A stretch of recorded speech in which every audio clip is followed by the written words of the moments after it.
What would Scottish Labour do that's radically different from the way things are done now?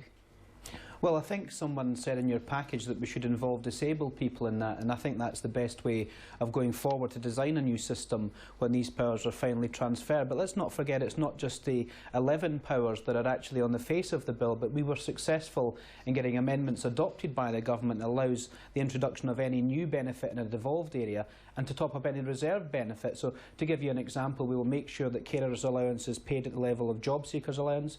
We'll make sure the Scottish Welfare Fund will allow payments both in cash and in kind, and as Hamza just said there, we will make sure that the bedroom tax is no longer in place in Scotland. There's a whole host of things that can be done, and this gives us a real opportunity for that step change. And I think one of the important things and one of the important aspects of this whole debate is getting away from the rhetoric that the Conservatives have been using. We've all fallen into the ability of talking about welfare when we should be talking about social security, so we can have a brand new rhetoric, a new engagement with disabled people, and have that compassion that we all want for ourselves and our families if we're ever to fall into those long-term illnesses and long-term disabilities. But we also need to make sure that assessments that are done with DLA and with its successor PIP are done with humanity, respect and compassion, because someone who's blind isn't going to get any less blind, and therefore when their assessment is done they should be on that particular assessment and benefit for the remainder of their lives, unless a miraculous thing happens and they're able to gain their sight. But I think alongside all of that,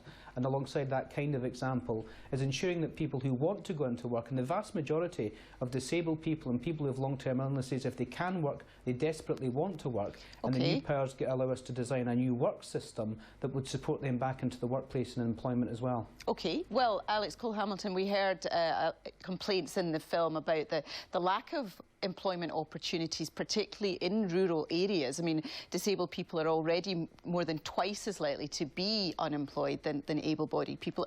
Is there anything specifically the Liberal Democrats would do to address that? Well, I think the scale of that problem is pretty horrific. In one single outcome agreement, a local authority planned to get 200 young people with disabilities back into employment, and then the following year had only succeeded in getting 11. And that's just, there's a range of inhibitions to that. I like to come on these programmes and complain about SNP policy, but actually I think you'll find that there is broad consensus across the parties, well, the parties represented on this programme tonight, about what the package of new powers could be used for. And I think that we absolutely agree that we need to increase the carers allowance to job seekers allowance, to the level of job seekers allowance. But we need to go further than that as well. And it's not just about the welfare powers, it's the existing powers that we have right now. We passed an Act of Parliament in the last session called the Self-Directed Support Act, which is about patient or disability empowerment, so that people with disabilities actually have choice to direct how that budget is spent.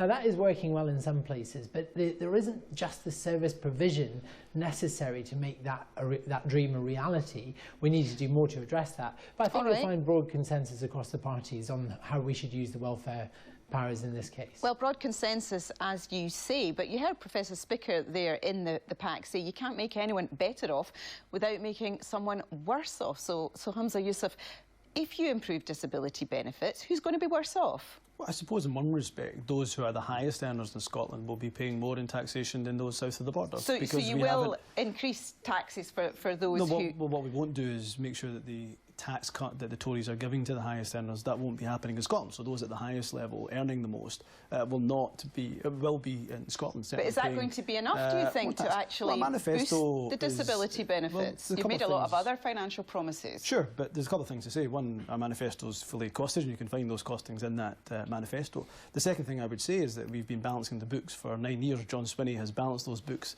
every single year. I've certainly got faith and a finance minister like John Swinney to balance those books. But yes, these are difficult decisions to make. I would rather do it with the full set of financial levers in taxation, but also of welfare to be able to do that. But yes, they will be challenging. But I've got no doubt the changes that we made will not only improve disabled people's lives, but also be managed within the budget settlement that we have. Well, Ian Murray, there are some difficult decisions ahead, aren't there, for Holyrood? Would you actually be able, even with the tax increases you're suggesting, to fund promises to disabled people?